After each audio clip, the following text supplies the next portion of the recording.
Welcome to News USA Today, where we bring you the latest in trending news about America.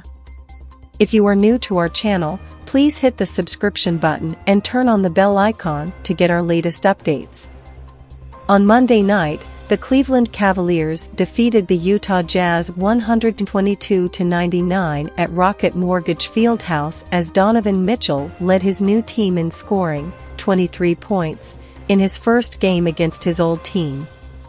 On the same day, Mark J. Spears of ESPN's Enscape released a Q&A he did with Mitchell in which the current Cavalier and former member of the Jazz finally let it be known, Utah is a terrible place to live when you're black.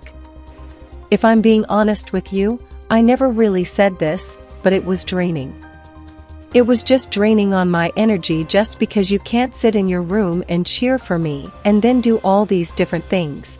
Mitchell explained about growing tired of dealing with racism in a place like Utah, and the pushback he received when he discussed it. I'm not saying specifically every fan, but I just feel like it was a lot of things. Utah State Senator Stuart Adams, saying I need to get educated on my own black history. Seeing black kids getting bullied because of their skin color. Seeing a little girl hang herself because she's being bullied. In 2021, Utah Republican State Senator Stuart Adams said, when you get very popular sports stars like that are pushing back, we've got work to do to try and educate them. Let's go tell him what we're doing because I don't think he really understands what happened about Mitchell's disapproval of some resolutions that opposed critical race theory. But as far as Utah, it became a lot to have to deal with on a nightly basis, said Mitchell. I got pulled over once. I got an attitude from a cop until I gave him my ID. And that forever made me wonder what happens to the young black kid in Utah that doesn't have that power to just be like, this is who I am. And that was one of the things for me that I took to heart. Draining is the perfect word to describe what it's like to be black in Utah, especially if you aren't from there. When you're an outsider like Mitchell and myself were, you see things for what they are. During the summer of 2011, I interned at the Salt Lake Tribune for a few months. My experience at the publication and within the newsroom was great. Everything I experienced outside of it was a nightmare. I understand Mitchell's plight. It's mentally exhausting being the only one that looks like you everywhere you go, surrounded by people that are willingly oblivious to how unnatural your experience is. And then there's Utah's racist history. If we just keep it to sports, this is the same place and fan base that Russell Westbrook has a long history with.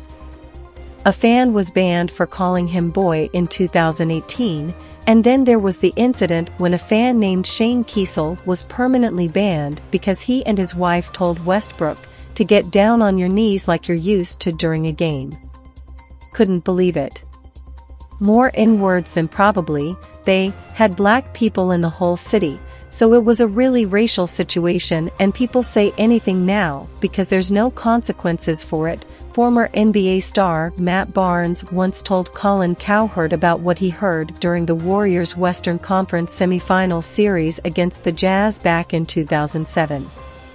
Never forget, this is the same state that was just in the news earlier this year about allegations of a fan at a BYU/Duke volleyball game yelling the N-word at Rachel Richardson, a black member of the Blue Devils team.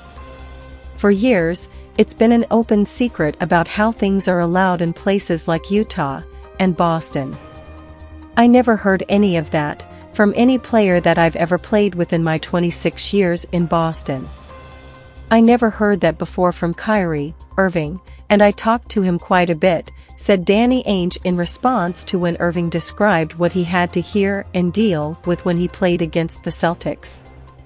Ainge, a white man from Oregon who played at BYU and is beloved in Boston, felt as though he had expertise on race in spaces as white as Massachusetts and Utah. And you wonder how these things are allowed to go unchecked for decades, especially in a league where men like Donald Sterling and Robert Sarver, and many others we aren't aware of yet, have such great power. In a social media era during a racial uprising and the Black Lives Matter movement, the state of Utah had a franchise player in Mitchell and they ran him off. This wasn't Carlos Boozer or Darren Williams who played for the Jazz during a time in which players weren't as open as they are about using their platforms. And Mitchell is the antithesis of Karl Malone, a Jazz legend that would rather mingle with the Tea Party than those that drink sweet tea. There's a reason why the Jazz have never been a destination spot for top players in free agency. And the 2023 NBA All-Star Game is destined to be an epic failure off the court in February when a black league with black fans bring their unapologetic black selves to Salt Lake City. Don't be surprised if it's the last All-Star Game the city hosts. But before that eventful weekend occurs, a barometer for things to come will take place 5 weeks earlier. The Cavs will play the Jazz on January 10th in Donovan Mitchell's first game back in Utah. And given that he's now on the opposing team and has spoken honestly about his experience there, I'm sure they'll welcome him in the same way they've historically treated black people, with hate. Thank you for watching. Smash that like button, leave a comment if you enjoyed watching, and share the video on your social media. Please follow and subscribe to News USA Today, and hit that notification icon.